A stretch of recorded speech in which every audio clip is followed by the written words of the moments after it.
kita lanjutkan. Nah, apa sih indahnya cinta? Kata Gibran, cinta itu adalah daya kehidupan. Disitulah lahirnya makna hidup. Kalimat di novel itu bunyinya begini: hidupku adalah sebuah koma, hampa bagai kehidupan Adam dalam surga. Ketika aku melihat Selma berdiri di depanku seperti seberkas cahaya, dia adalah Hawa dari jantung hatiku yang memenuhinya dengan segala rahasia dan berbagai keajaiban, serta membuat aku memahami makna kehidupan. Jadi, kata Gibran, hidupku itu belum titik. Hidupku itu masih koma sebelum ketemu Selma.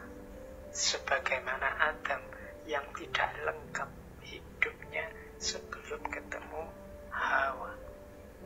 Kehadiran Hawa lah yang menyalakan hidup Adam, yang membuat Adam bergairah, bersemangat, punya daya menjalani kehidupan dengan gembira.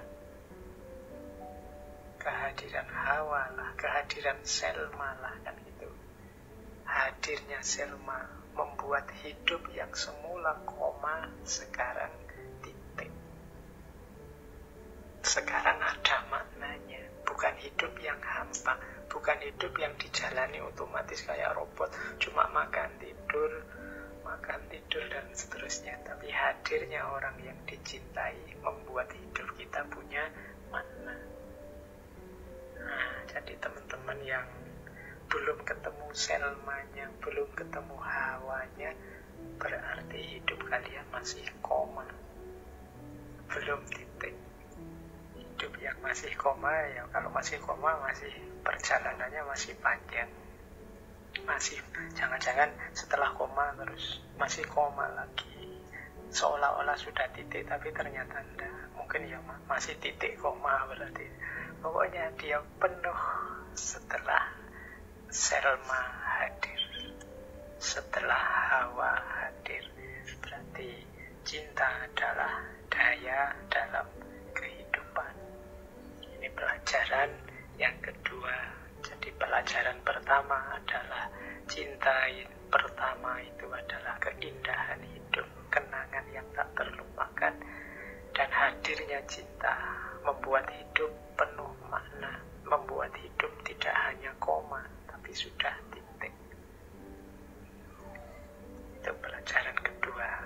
Makanya kalau ada orang bilang, alah cinta-cintaan terus, hidup ini yang penting punya uang, yang penting punya jabatan, yang penting status, yang penting macam-macam. Iya mungkin ya, tapi itu semua masih koma. Titiknya, titik itu berarti puasnya dahaga hati, bahagianya jiwa kita itu kalau sudah bertemu dengan pasangannya. Jiwa itu bisa bertemu kalau menemukan frekuensi yang sama. Kita lebih bahagia ketemu orang di frekuensi yang sama, orang yang kita cintai, dibandingkan mungkin orang lain yang kualitasnya jauh lebih tinggi. Tapi kita merasa enggak, itu bukan aku, itu enggak levelku. Itu misalnya teman-teman nonton artis-artis atau nonton drama Korea atau nonton itu kan yang main luar biasa, tapi kan kita enggak jatuh cinta pada mereka. Ya kita senang sama drakornya, tapi cinta kita tetap pada orang-orang yang satu level, satu frekuensi, satu gelombang dengan kita.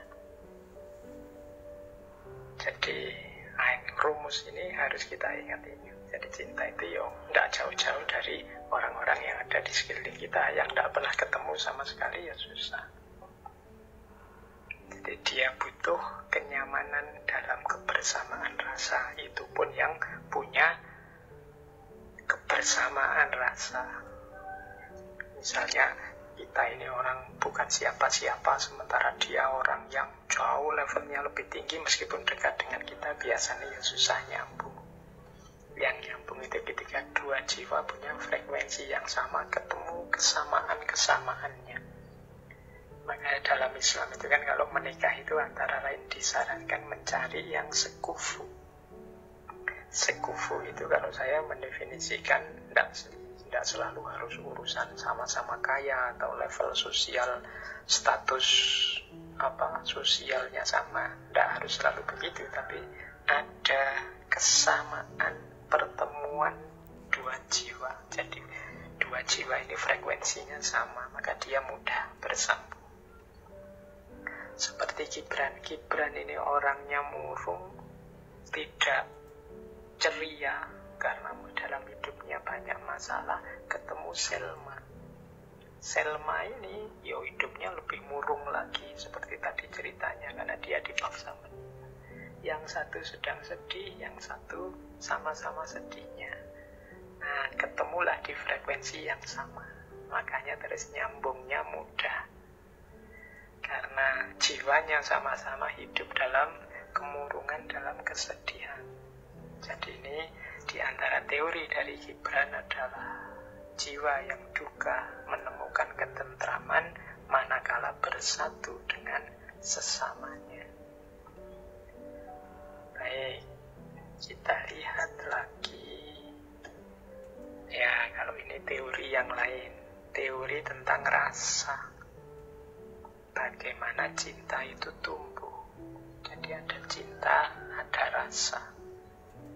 Saya ambil potongan dari novel itu.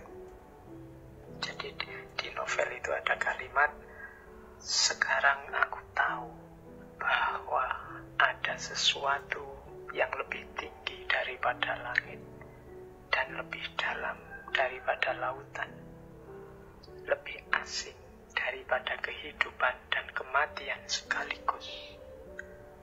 Aku tahu sekarang apa yang sebelumnya aku tak tahu. Ini kalimat yang mengekspresikan bahwa sebelum aku mengalami langsung, aku itu tidak ngerti apa itu cinta. Tapi sekarang aku mengerti apa itu cinta karena aku mengalaminya langsung ketika aku jatuh cinta padamu. Rasanya seperti lebih tinggi daripada langit dan lebih dalam daripada lautan, lebih asing daripada kehidupan dan kematian sekaligus. Nah, ini diksi-diksinya saya bilang tadi, ini kalimat-kalimat yang sifatnya puitis untuk menunjukkan bahwa tidak mudah menjelaskan rasa yang namanya cinta itu. Kemarin engkau seperti saudara bagiku yang menemani hidupku dan bersama-sama hidup di bawah asuhan ayahku. Sekarang aku merasakan kehadiran sesuatu yang lebih asing dan lebih manis daripada rasa persaudaraan.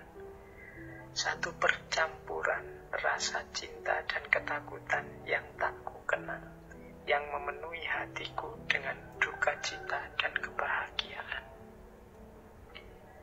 Jadi Gibran ini kan, kalau dalam novel itu diceritakan dia ini anaknya temannya ayahnya Selma. Jadi ayahnya Selma punya teman dan Gibran ini anak temannya itu. Makanya kata Selma, kemarin engkau seperti saudara. Mungkin sama ayahnya sering diajak main ke situ.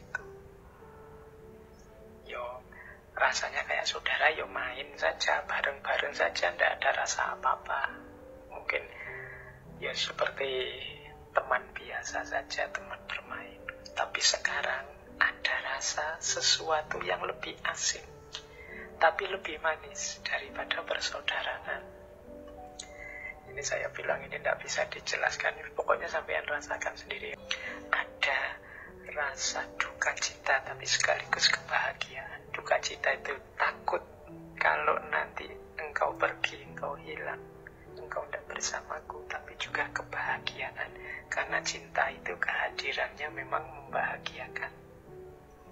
Jadi inilah dimensi rasa dalam cinta, hanya yang mengalami yang tahu. Ini teori yang di semua pembahasan tentang cinta selalu disampaikan bahwa tepatnya penjelasan penjelasan tentang cinta itu melalui dimensi rasa, tidak bisa diuraikan dengan kata-kata.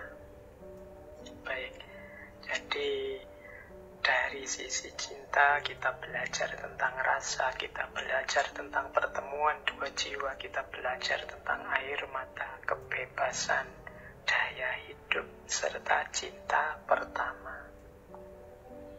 Sekarang kita masuk ke babak selanjutnya tentang penderitaan dalam cinta. Seperti saya bilang tadi, ini cerita yang lebih menonjol aspek patah hatinya. Bagaimana ketika dua orang saling mencintai, tapi tidak bisa nyambung karena budaya, tradisi, adat. Semua aktornya ini merasa tidak ada satupun yang bahagia.